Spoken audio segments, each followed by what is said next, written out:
name is Jim Patton, and I live in Henderson, Nevada, sunny Henderson. It's a beautiful day today.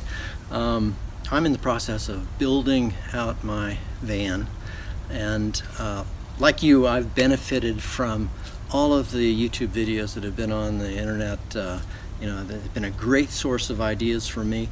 I've come to realize that these vans represent the personality of the people. It represents their economic situation, represents their construction skills and experience. You can't say that any one design is better than another one, because they all represent the people's individual values. But there's one thing I can say. There are a lot of really smart people out there, and I'm trying to borrow from their ideas as much as I can. Now, what I'm going to be doing is a little bit different than what everyone else is doing. Rather than waiting until the very end and then just giving you a tour of my van, so to speak, I want to bring you along for the all of the decisions. I don't own a van yet. Okay, so I have to make that decision. I have tried to envision everything in my mind as to what I want it to be based on all of the videos, but I'm still in the process of making decisions and making choices, based on my design parameters. Now, so what you're going to do, if you watch this series of videos, you're going to, watch the decision process. You're going to see, how I go about deciding what I want to do. And I'm going to show you lots of ideas. I'm going to reference lots of people and show you some clips from videos that have inspired me. And most importantly, and one of the main reasons why I'm doing this is I want your feedback.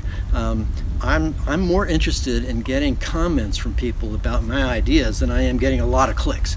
I'm not going to be disappointed if I don't get a lot of clicks. I'm not looking to be a YouTube personality here. I'm just trying to get more input into what I want to do, because what I'm going to do is a little different than what a lot of people are going to do. And I'm going to be talking about that some more in the next 3 videos, in which I have a conversation with my friend Dave and really break apart, kind of what my thinking is at the current time. So I hope you stick around, and I'll talk to you later. Bye. Wait, don't go. There are just a couple more things that I wanted to tell you about. Kind of a sneak peek at some of the topics we're going to be discussing, which I think are a little unique, or at least I haven't seen them anywhere before. First of all, this is a drawing of the roof configuration. Now, one thing that's interesting is that I'm using AutoCAD to do all of my design exploration, so that's going to be featured in all of my videos in the future. But anyway, this shows the outline of the roof right here, and those are the wheel wells down there to give you some perspective. So that's way down below. That's not on the roof, obviously. But for example, we've got the fan right there. This is the photovoltaic panel, and these are kind of interesting because these are PVC, 5 or 6, I haven't decided yet, 5 or 6 inch PVC water tanks, solar collectors. And my intention is to build an enclosure around the whole roof here and insulate this part of it around these water tanks, and then put some kind of a plastic or glass on top of it to create a hot water solar collector out of these 2 PVC pipes. And they'll hold, I think, it's to be determined yet, and I talk about that, but up to 15 gallons, which is, maybe 140 pounds, something like that. And then the photovoltaic panel is right here. Now, when you've got the PV panel, the PV water tank there, and the PV panel, underneath the PV panel is space, which can be used for storage. So that's something that I'm going to be talking about in future designs. Another interesting aspect about all of this is the fact that I'm going to be using aluminum, to create the bed and the cabinets. And so, for example, here is a drawing of an indication of how I'm going to put the slats together. Now, this is going to be L-channel aluminum, so I'm not going to be using 80-20, which I think is probably overkill for my application. So I think that's going to be interesting. Now, How am I going to fasten these together? Well, that's an interesting question, and one that I've been discussing, for example, with some people from Ellsworth Adhesives, because I'm not really crazy about the idea of welding. I'm not a welder. I'm not crazy about the idea of nuts and bolts bolting everything together that could rattle loose, perhaps.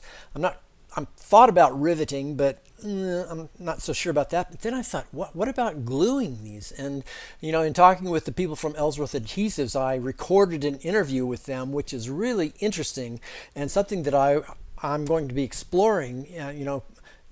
To create smooth surfaces. You don't have any protrusions due to the nuts and bolts, and you can have a very strong bond if you do the gluing correctly. And so my conversation with them, which I recorded, is very interesting, and I'm going to include in a future video.